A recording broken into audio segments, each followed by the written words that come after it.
आकी कहता है कि हो सकता है कि तुम सही कह रही हो, पर वो यहाँ पर टिक नहीं पाएगा क्योंकि हम लोग जैसे उसके पास कोई मोटिवेशन नहीं है इस काम को करने के लिए। वो तो बस अच्छी लाइफ जीना चाहता है। और जिसके बाद कि हम लोग देखते हैं कि वो दोनों उस लोकेशन पर पहुंच जाते हैं। वो लोकेशन सिटी के आउटस्कर्ट्स में होता है। जिसके बाद कि वो उसे एक घर की तरफ लेकर जाती है और उसे कहती है कि वो उन्हें यहीं मिलेगा, यानी कि वो मॉन्स्टर। और जिसके बाद कि डेंजी कहता है कि क्या मैं चेनसो में ट्रांसफॉर्म हो जाऊं, पर मेरा काफी ब्लड वेस्ट हो जाएगा। और पावर कहती है कि इंसान और उनके मजाक मुझे कभी समझ नहीं आते। और वो सोचती है कि डेंजी मजाक कर रहा है। जिसके बाद कि डेंजी पावर को कहता है कि तुम्हें बाहर नहीं रुकना चाहिए क्योंकि तुमने कहा था कि अगर वो डेविल उसे देख लेगा तो म्याऊ के नाम पर उसे ब्लैकमेल करेगा। तुम्हें तो ये कहा था। जिस पर कि पावर कहती है कि हाँ वो तो मैं भूल गई। जिसके बाद कि वो रुक जाती है और डेंजी समझ जाता है कि कुछ तो गड़बड़ है क्योंकि वो ऐसे सिचुएशन में पहले भी फंस चुका है। और वो पावर पर अटैक करने वाला होता है कि पावर उससे पहले उस पर अटैक कर देती है। जिसके बाद कि वो वहीं पर जख्मी हो जाता है और वो उस डेंजी को खींच कर उस हाउस के अंदर लेकर जाती है। और जहाँ पर कि हम लोग देखते हैं कि पावर एक डेविल को कहती है कि जैसा तुमने कहा था मैं एक ह्यूमन को तुम्हारे पास लेकर आई हूँ। और जिसके बाद कि हम लोग उस डेविल को देखते हैं जो कि एक बड़ा सा बैड डेविल होता है। वो खुद को हील करने के लिए डेंजी को खाने वाला होता है, पर वो उससे पहले उसका ब्लड टेस्ट करता है और वो कहता है कि ये तो काफ़ी डिस्गस्टिंग टेस्ट है।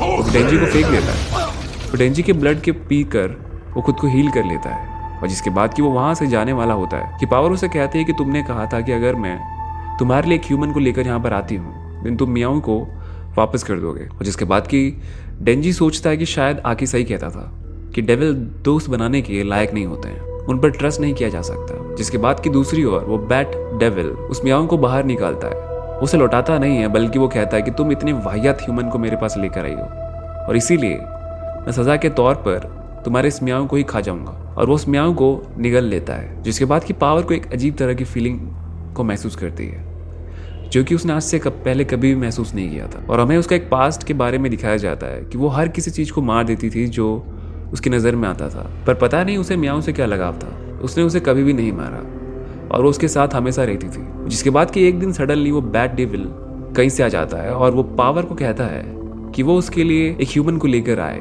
क्योंकि वो इंजर्ड है और अगर वो ऐसा नहीं करती है तो वो यानी कि उस म्याऊ को मार देगी। और जिसके बाद कि हम लोग प्रेजेंट में आ जाते हैं और वो डेंजी को कहती है कि अब मैं समझी कि तुम्हें पोचिता को खोकर कैसा लगा होगा। और वो एक तरह से पैरालाइज हो जाती है और वो डेविल उसे भी निगल लेता है। और डेंजी उसके पेन को समझ पाता है क्योंकि ये उसके साथ भी हो चुका है। यानी कि जब किसी को खोते हो जो कि तुम्हें बहुत ज़्यादा प्यारा होता है तब तुम्हें कैसा लगता है। जिसके बाद कि वो बैट वहाँ उड़कर वहाँ से जाने लगता है, पर वो नोटिस करता है कि डेंजी उसके पैर में चिपका हुआ है और वो उसे पकड़कर मारने की कोशिश करता है। पर तभी डेंजी खुद को चेनसो में ट्रांसफॉर्म कर लेता है और वो उस बैड डेविल का एक हाथ काट देता है। और बैड डेविल इस बात से चौंक जाता है कि वो भी एक डेविल है। जिसके बाद कि वो लोग सिटी के बीच आ गिरते हैं और सिटी में डेंजी उस डेविल से फाइट करता है और वो उसके साथ ही वहाँ पर प्रेजेंट लोगों को बचाता भी है। पर उस फाइट में बैट भी उसके लिए काफ़ी मुश्किल खड़ी कर देता है। पर डेंजी कहता है कि मुझे कोई फ़र्क नहीं पड़ता है, मुझे पावर वापस चाहिए और भले ही उसके लिए मुझे तुम्हारा पेट क्यों ना चीरना पड़े। और इसके बाद कि वो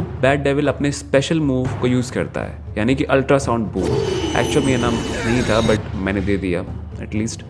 जिसके बाद कि वो एक ह्यूमन को खाने जाता है तो तभी वो देखता है कि डेंजी फिर से उठ खड़ा है और वो समझ जाता है कि उससे लड़ पाना उसके बस की बात नहीं है। उसे समझ नहीं आता कि आखिरकार क्यों एक पावरफुल डेविल यानी कि डेंजी लोगों को बचाने में अपनी पावर को वेस्ट कर रहा है। पर डेंजी कुछ भी नहीं सुनता है और वो उस पर अटैक करता रहता है और उसके दूसरे हाथ को भी काट कर कबाब बना देता है। जिसके बाद कि हम लोग देखते हैं कि बैट के मरते ही फाइट खत्म हो जाती है और वो फाइनली उसके पेट को चीर कर उस बैड डेविल को मार देता है और वो पावर को सेव कर लेता है। और जिसके बाद की पावर जाग जाती है और वो कहती है कि तुमने मुझे क्यों बचाया। और डेंजी कहता है कि ऑब्वियसली मुझे तुम्हारे बूब्स जो प्रेस करने थे, अगर तुम मर जाती तो मैं तुम्हारे बूब्स कैसे प्रेस करता। जिसके बाद की पावर कहती है कि तुम सच में बहुत अच्छी हो। कि तभी वहाँ पर एक और डेविल आ जाता है और वो डेंजी का एक हाथ वो काट लेता है और वो उसे निगल जाता है। जिसके बाद कि वो डेंजी को बताता है कि वो बैट मॉन्स्टर उसका हस्बैंड था या लवर था, जो भी था, यू गेट इट, तुमने उसे मार दिया। और डेंजी पावर को कहता है कि क्या तुम अब लड़ सकती हो। और वो कहती है कि नहीं। पर वो डेविल एक्चुअल में लीच डेविल होती है और वो कहती है कि मुझे वैसे तुम क्यूट लगे और इसीलिए मैं तुम्हें जाने दूंगी। और डेंजी उससे पावर और उसके बिल्ली के बारे में पूछता है। वो कहती है कि नहीं, उन्हें मरना होगा। इसके बाद की डेंजी कहता है तो ठीक है और लड़ने के लिए वो रेडी हो जाता है क्योंकि उसके पास अब कोई ऑप्शन भी थोड़ी ना है। और जिसके बाद कि वो अपने चेनसो को एक्टिवेट करने को ट्राई करता है पर वो उसे इतना अच्छे से यूज़ नहीं कर पाता है क्योंकि मे बी उसके बॉडी में शायद अब ब्लड की शॉर्टेज हो गई है। जिसके बाद कि उस लीच डेविल और डेंजी के बीच फाइट स्टार्ट हो जाती है और उस फाइट के दौरान वो लीच डेविल उससे पूछती है कि आखिरकार वो पावर को क्यों बचाना चाहता है, जिस पर कि वो बताता है कि उसे उसके बूब्स को प्रेस करना है। और वो डेविल कहती है कि तुम्हारा मोटिवेशन तो काफ़ी बेकार मोटिवेशन है, और वो उसे अपना मोटिवेशन बताती है। वो कहती है कि उसके और उसके हस्बैंड यानी कि बैट का ये ड्रीम था कि वो सभी ह्यूमैनिटी को मार कर खा जाएंगे। हाँ, जैसा तो ये बहुत अच्छा ही ड्रीम है ना। डेंजी को उसकी कही हुई बात से कुछ और भी याद आ जाता है कि उसे ये बताने वाला कि उसके ड्रीम बहुत अजीब है सिर्फ डेविल नहीं है, बल्कि इससे पहले भी और लोगों ने जैसे कि आकी ने और पावर ने भी उससे कहा है कि उसका ड्रीम या फिर मोटिवेशन काफ़ी डाउनग्रेडेड है। और वो उस डेविल को कहता है कि हर कोई मुझे ये कहता रहता है कि मेरा ड्रीम काफ़ी बेकार सा ड्रीम है, तो ठीक है आज फैसला कर ही लेते हैं। अगर तुम इस फाइट में जीतते हो तो तुम्हारा मोटिवेशन स्ट्रांग है, और अगर मैं जीतता हूँ तो मेरा मोटिवेशन ज़्यादा पावरफुल होगा। जिसके बाद कि वो उस पर अटैक करता जाता है, पर वो ज़्यादा देर तक टिक नहीं पाता उस लीच डेविल के आगे, क्योंकि अब वो वैसे भी काफ़ी कमज़ोर हो चुका होता है और एक हाथ से जो लड़ रहा होता है। जिसके बाद कि वो डेविल उसे खाने ही वाली होती है कि वहाँ पर आकी आकर पहुँच जाता है और अपने डेविल की हेल्प से उसे मार देता है, और उसके डेविल का नाम फॉक्स डेविल होता है बाय द वे। जिसके बाद कि हम लोग देखते हैं कि डेंजी हॉस्पिटल में एडमिट होता है और वहाँ पर आकी होता है और वो कहता है कि मुझे तुम्हारा हाथ मिल गया था वैसे, और थोड़ा ब्लड उसके बॉडी में डालने के बाद वो अपने आप ज्वाइन हो गया। और वो कहता है कि मुझे पता है कि ये सब पावर की वजह से हुआ है और उसने तुम्हें मारने की भी कोशिश की थी, पर डेंजी कहता है कि पता नहीं, मुझे तो कुछ याद नहीं आ रहा। और आकी कहता है कि ठीक है, पर मुझे पता नहीं कि आखिरकार तुम क्यों पावर को बचा रहे हो। और वो जिसके बाद कि डेंजी को उसका साथ देने के लिए कहता है, वो कहता है कि तुम वैसा ही करोगे जैसा मैं कहूंगा, अगर तुम ऐसे ही लाइफ जीते रहना चाहते हो। और एक्चुअल में उसे डेंजी पर इसलिए थोड़ा सा ट्रस्ट होता है क्योंकि उसने वहां पर प्रेजेंट लोगों को बचाया था जब वो उस बैड डेविल से लड़ रहा था। जिस पर कि डेंजी कहता है कि भले ही मेरा मोटिवेशन तुम्हारे ड्रीम जैसा सुनने में कूल ना लगता हो, पर मैं अपने ड्रीम को लेकर उतना ही सीरियस हूँ जितना कि तुम लोग हो। जिसके बाद कि आकी इसकी रिपोर्ट जाकर माकीमा को देता है। वो कहता है कि भले ही वो लोग रेस्ट्रिक्टेड एरिया में गए थे, पर उनकी हेल्प से दोनों डेविल्स भी मारे गए और इसीलिए हमें उन्हें एक और चांस देना चाहिए। माकीमा कहती है कि तुम पहले से काफी ज्यादा फ्लेक्सिबल लग रहे हो चीजों को हैंडल करने में, कहीं ये डेंजी की संगत का असर तो नहीं है। आकी कहता है कि सच नहीं है, मैं वैसा ही हूँ जैसा कि मैं पहले था। और जिसके बाद कि हम लोग देखते हैं कि जब डेंजी और आकी अपने रूम में होते हैं कि तभी सडनली उनके डोर पर एक नॉक होता है और कोई उनके डोर पर जोर जोर से नॉक करता है और वो उनके उस लॉक को तोड़ भी देता है। और वो लोग सोचते हैं कि जरूर कोई डेविल उन पर अटैक करने वाला है और वो उस पर फाइट करने के लिए रेडी हो जाते हैं। जिसके बाद कि वो लोग देखते हैं कि डोर पर नॉक करने वाला कोई और नहीं बल्कि पावर होती है, और वो कहती है कि वो भी उनके साथ यहीं रहेगी क्योंकि उसे ऐसा करने के लिए माकीमा ने कहा है। और जिसके बाद कि आकी माकीमा को फोन करके उसे इसके बारे में पूछता है कि आखिरकार वो लोग उसके साथ ऐसा क्यों कर रहे हैं, क्यों वो लोग उसके पास ऐसे सटके हुए लोगों को भेज रहे हैं। माकीमा कहती है कि मुझे पता है कि तुम्हें कैसा लग रहा है और मैं इस बात को भी समझती हूँ, पर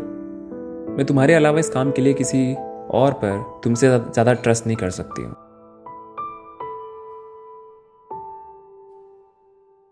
और पावर को उनके साथ एडजस्ट करने में बहुत ज़्यादा प्रॉब्लम होती है, मतलब उल्टा बोल दिया, उन दोनों को उसके साथ रहने में ज़्यादा प्रॉब्लम होती है। और जब पावर डेंजी को अकेले में पाती है वो कहती है तो फिर तुम कब करने वाले हो। डेंजी पूछता है कि क्या, वो कहते हैं कि मेरे बूब्स तुम कब प्रेस करने वाले हो, हमारे बीच डील हुई थी ना। और डेंजी कहता है कि क्या तुम सच में मुझे वो प्रेस करने दोगे। वो कहता है कि मैंने तो सोचा था कि मैं नहीं प्रेस करने दूंगी, पर तुमने इतनी मेहनत करके मुझे और मियाओ के जो बचाया है, तो इसीलिए मान लो कि एक तरह से तुम्हारी मेहनत का फल है। वैसे फल सही वर्ड नहीं है, बट चलो कोई नहीं। और वो उसे कहती है कि तुम मेरे बूब्स को 3 बार प्रेस कर सकते हो, एक बार मुझे बचाने के लिए, एक बार मियाओ को बचाने के लिए, और एक बार उस बैड डेविल को मारने के लिए। और डेंजी कहता है कि तुम तो साक्षात एंजल हो। और इसी के साथ ये एपिसोड यहीं पर खत्म हो जाता है। एंड ये गाइस, थैंक्स फॉर वॉचिंग। बहुत ही जल्द इसके साथ एक नया एनिमे भी स्टार्ट करने वाला हूँ मैं, सो प्लीज़ चैनल को सब्सक्राइब कर देना एंड 10K रीच करने में भाई को हेल्प करो, ओके? तभी तो ग्रोथ होगी।